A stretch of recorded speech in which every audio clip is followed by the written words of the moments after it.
Thanks for joining us on Shannons Club TV, where we look back on unique and sometimes underappreciated cars on Australian roads and racetracks. If you haven't yet joined the Shannons Club, remember you can sign up free and gain access to a huge range of motoring content. Coming up, we'll hit the road with a proud owner of our feature car, and we get the latest market updates from the Shannons Auctions team. So let's take a look at the Volvo range that proved beyond doubt the Mark's change in focus, the 240 series. It's difficult to think of any other Mark that suffered such a loss of following among car enthusiasts as did Volvo between 1962 and 1975. The old 120 series were outstanding semi-sporting cars of great quality and unique character. Their 140 series successors were much safer but less dynamic and less stylish. By the time the 240 series arrived in August 1974, Volvo's reputation was more like that of a less expensive, less graceful Mercedes-Benz. Unfortunately, Volvo's idea of safety seemed to be all about protecting occupants rather than helping the driver to avoid a crash in the first instance. The company said these were the world's first series production safety cars. They were in fact much influenced by the 1972 Volvo experimental safety car. There were certainly worthy improvements, including rack and pinion steering and a new front suspension. The dashboard was completely new. The 2.1 litre four-cylinder engine got an alloy head and single overhead camshaft. The new nose gave greater crash protection space and a snout reminiscent of the 1963 Toyota Corona. But this was hardly the promised all-new Volvo. From the A-pillar backwards, it was essentially a 140. Mark, the 240 series was never likely to see Bathurst action, was it? At least until some changes were made. No, well, it wouldn't have been competitive in the 1970s Group C era. With that 2.1 litre engine, it would have been in the up to 3 litre class. So it would have been pitched against road rockets like the 3 litre V6 Capri, the 12A Mazda RX-3. It just wouldn't have stood a chance. However, things really changed with the introduction of Group A racing in the 1980s, which I'll get to a bit later on. The market had moved on dramatically since 1962, when the 122S was a worthy rival to the Peugeot 404. In 1974, no enthusiast would have chosen a 240 Volvo over the brilliant Peugeot 504. Good news came in 1979, when the new 242 GT's gas dampers, bigger anti-roll bars and other improvements were made standard on all 240 series Volvos. According to Wheels, if you own a 5-year-old car, you won't believe the difference. The 242 GT was the undoubted hero car of the Volvo range. Here was the first overtly sporty Volvo since the P1800 and continues to be one of the very few locally delivered 1970s Volvos to appeal to collectors. It got the 2.3 litre B23 injected engine with 10-to-1 compression and 140 horsepower. Even so, Mark, David Mackay's decision to race one on street radials was not popular with his Mount Panorama rivals, was it? No, I remember that, the 1979 Bathurst 1000. I remember Peter Williamson on Racecam giving that car such a spray because he was holding everyone up. So for Volvo, it wasn't really a positive publicity exercise. However, the 240 series best days are still to come.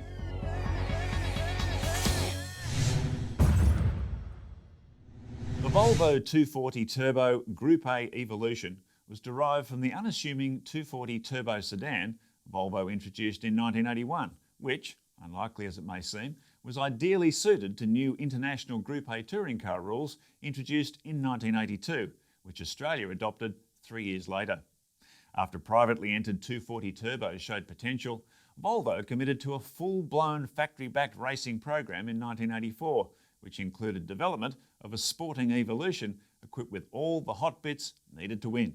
Based on the 242 GT's two-door body, the Group A Evolution had a much larger turbocharger with intercooler, water injection for combustion control and a big rear spoiler. With its small 2.1 litre engine, it was rewarded with a lower minimum weight than its outright rivals, and with high boost power outputs of nearly 400 brake horsepower, the safety-conscious Swede suddenly developed a need for speed.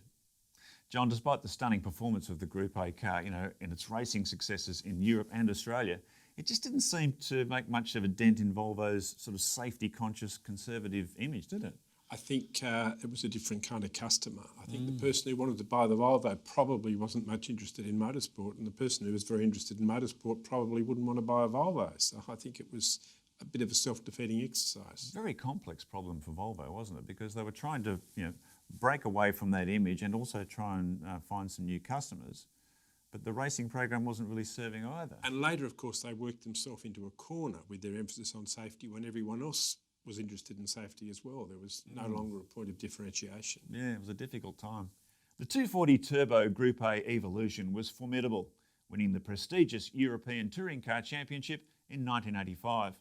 It also proved highly competitive in its title defence in 1986, only conceding to BMW at the final round, after which Volvo promptly withdrew from the sport. The hot Group A Volvo also succeeded in Australia, after New Zealand touring car great Robbie Francevic teamed up with compatriot Mark Petch to privately campaign an ex-factory car in the 1985 Australian Touring Car Championship. After Francevic placed 5th overall with 2 victories that year, Volvo Australia backed a 2-car factory team in 1986 and Francevic duly won the title. As a result, the Volvo was not only the first turbocharged car to win the ATCC, but also the first Swedish marque to win a major Australian championship. It was the end of a short but exciting era for Volvo in global motorsport. Don't forget, you can find your favourite car club or event on the Shannons Club website.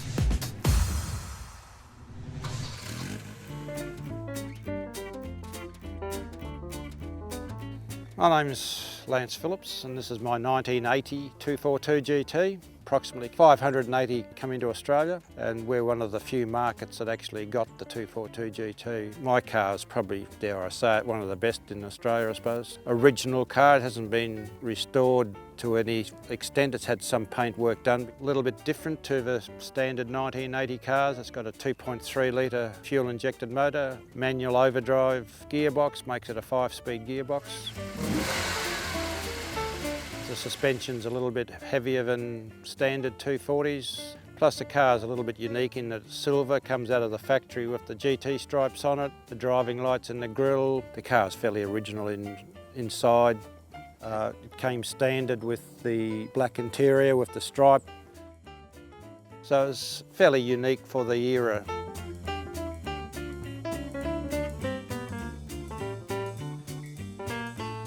It's probably well over 20 years that I've been with Shannons. Shannons have been very good to me over the years and I have 4 cars insured with Shannons. I look after the GT register in Australia and New Zealand. I've got about 350 on my books. I've salvaged from people who are going to send them off to the wreckers or something, so I tidy them up, pass them on to another club member. Even one went to England, which was fairly unusual in that it's a rare car in England. We're trying to maintain them because of their uniqueness. No, overall it's just a comfortable car to drive. The seats are very good, like pulling on a set of nice gloves and you just cruise along and just taking it on rallies and driving, you know, just driving interstate. It's just such a pleasant car to drive.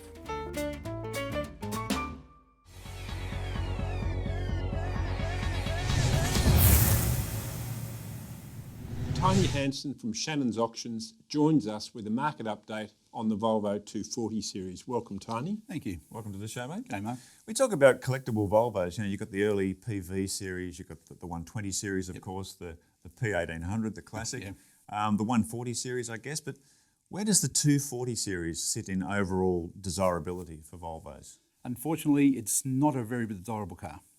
We don't see a lot of them come through the auction department. We have had a couple come through, but unfortunately there's not a lot on the ground.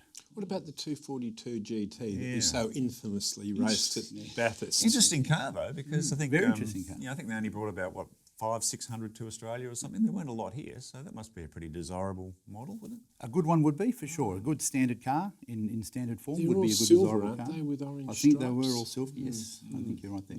Alloy wheels. Yes. And even though we're talking about the 240 series, the 260 series, the six-cylinder car is also in there too, which brought in a very interesting, that 262C The Bertoni. Bertoni. Yeah. Yes. With the squashed roof. Yeah, squashed Yeah. roof. But the interesting thing, I think only about 100 or 200 came to Australia. Very few made in right-hand drive form, so that'd have to be a pretty rare, even though people didn't appreciate it when it came out, I think probably now. Rare doesn't mean collectible. Do they appreciate them now, I suppose? Yeah, that's the question. You get a good standard one, for sure, but you've got to be the Volvo collectible person to buy them. Yes, for sure. yes. And there are a lot of modified ones. I remember the street machiners went mad with these things because you get them cheap and they were about as rust-prone as a plastic bucket.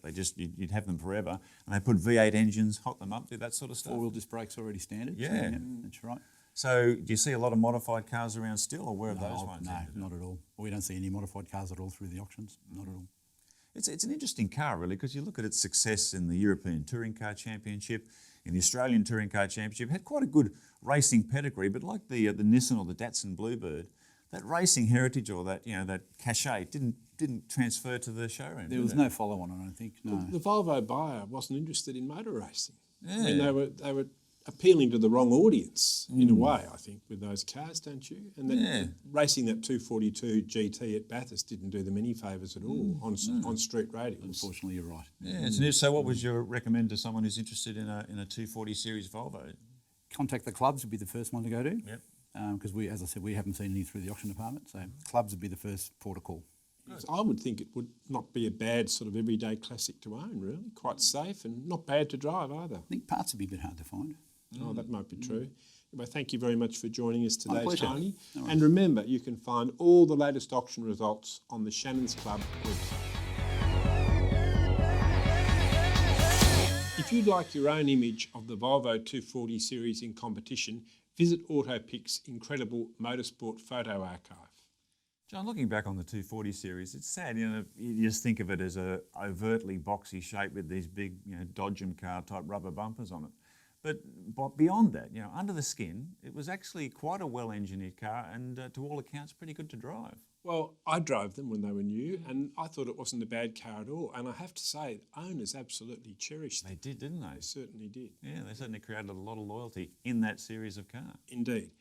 We hope you've enjoyed this look back at the safety-obsessed Volvo 240 series, and we'll catch you next time on Shannons Club TV. Bye for now.